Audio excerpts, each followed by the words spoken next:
এয়া হনুমান মন্দিৰ বিশ্বনাথ চাৰিআলি বিশ্বনাথ ডিস্ট্ৰিক্টৰ দেখিছেনে ইমান ধুনীয়া মনটো একদম মানে প্ৰফুল্লিত কৰি দিলা মন্দিৰ এইটো বিৰাট ধুনীয়া মন্দিৰ এতিয়া গৈ আছো বিশ্বনাথ ঘাটলৈ যজ্ঞ হৈ আছে বিশ্বনাথ ঘাটত এয়া টেম্পুৰে 20 টকা আহোতে অৱশ্যে 30 টকাকৈ ললে কাৰণ মানুহ কম থাকে আহোতে 20 रुपीजত এয়া ইমান ধুনীয়া সিধা ৰাস্তা নহয়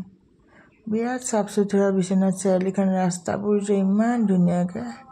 আগতেও ভাল আছিল কিন্তু এতিয়া যে অতি ধুনীয়া হৈছে একদম 100% দিব লাগিব এই দেখিছে বৰগাং আৰু ব্ৰহ্মপুত্ৰৰ মিলন সংগমস্থল তাতেই মন্দিৰটো আছে এই সংগমস্থলত সেৱা কৰিছো চাইছো এইবিলাক মাজত এটা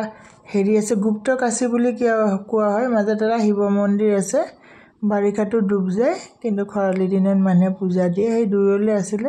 এজোপা দেখিছে না হাজাৰ বছৰ পুৰণা হয়তো 1-1.5 বহুত ডাঙৰ গছজোপা ভিডিঅটো আহাই নাই বিৰাট ডাঙৰ জৰি গছ পিপল বুলি যে কোৱা হয় এই ভিতৰত দেখিছেন এইয়া খিচিৰি ভাজি টক এয়া দি আছে মানুহক যেহেতু যজ্ঞ হৈ আছে মই সাউণ্ডটো হেৰি কৰি দিছো যজ্ঞৰ বহুত ডাঙৰ সাউণ্ড আপোনালোকে শুনিব বেয়া পাব বা দেখিবলৈ এখানে সাউণ্ডটো কমাই দিছো তাৰপিছত আকৌ বিশ্বনাথ মন্দিৰটোলৈ যাম যেটো গুপ্ত কাশী বুলি কোৱা হয় এই ব্ৰহ্মপুত্ৰ এয়া আৰু অলপমান ফটো চটো ললো আপোনালোকক দেখুৱাৰ কাৰণে এখন ব্ৰহ্মপুত্ৰ আৰু ইফালে যে দেখিছিল মাজত এটা উমানন্দ আছে গুপ্ত কাশী বুলি কোৱা হয় যে গুপ্ত কাশীৰ এই বিশ্বনাথ মন্দিৰটোলৈ গৈ আছো